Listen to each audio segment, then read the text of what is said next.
আসসালামু আলাইকুম। চলে আসলাম নতুন একটা ভিডিও নিয়ে। বন্ধুরা, আজকে দুধ লাউ রান্না করব। দুধ লাউ বলতে পারেন, দুধ কদুও বলতে পারেন। তো লাউগুলো আমি ভালো করে কেটে কুচি কুচি করে হালকা ভাপ দিয়ে এই যে ঝরঝরে করে নিয়েছি পানি ঝরিয়ে।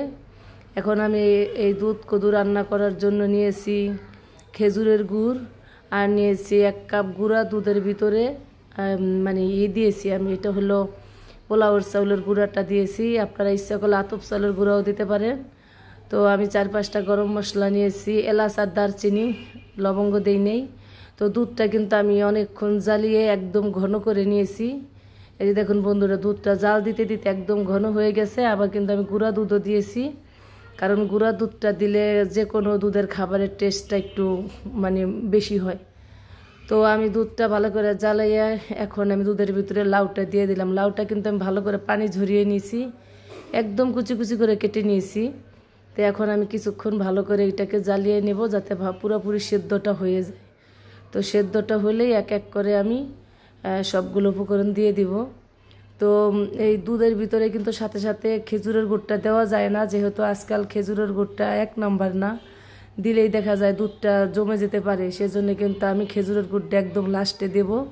তো এখানে গুঁড়া দুধের ভিতরেই আমি আতপ চালের গুঁড়াটা দিয়ে দিয়েছি, যাতে বাড়তি করে পানি দেওয়া না লাগে সেই কারণে।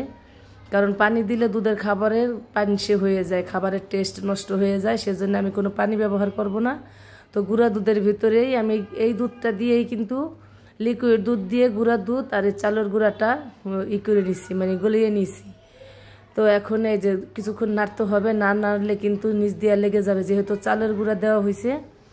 আমি পোলাওর চালের গুঁড়াটা ব্যবহার করছি, সবাই যে কোনো মানে আতপ চালের গুঁড়াটাও ব্যবহার করতে পারেন।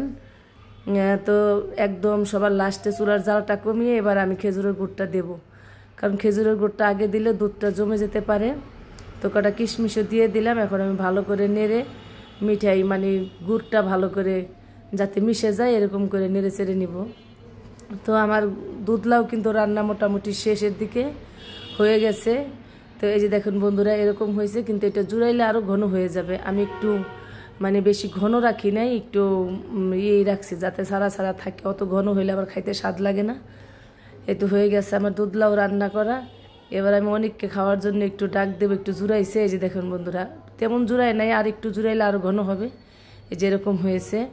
তো অনেক এখানে এসে খাইয়া বলবে যে এটার টেস্টটা কেমন হইলো, কারণ আমি রান্না করছি, আমি তার বুঝবো না যে আমার জিনিসের স্বাদটা কেমন হইলো।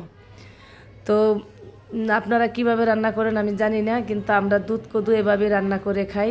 কিন্তু অনেক কিন্তু এসে খাইয়া কিন্তু খুব অবাক হয়ে গেছে, যেটা কী জিনিস সে কিন্তু বুঝতে পারতেছে না। আমি যখন বলছি লাউ, সে বলতেছে এটা লাউ, লাউয়ের টেস্ট এরকম কেন? তবে দুধ লাউ কিন্তু খুবই একটা টেস্টি খাবার, সবাই এভাবে রান্না করে খেয়ে দেখতে পারেন। আল্লাহ হাফেজ, সবাই ভালো থাকবেন।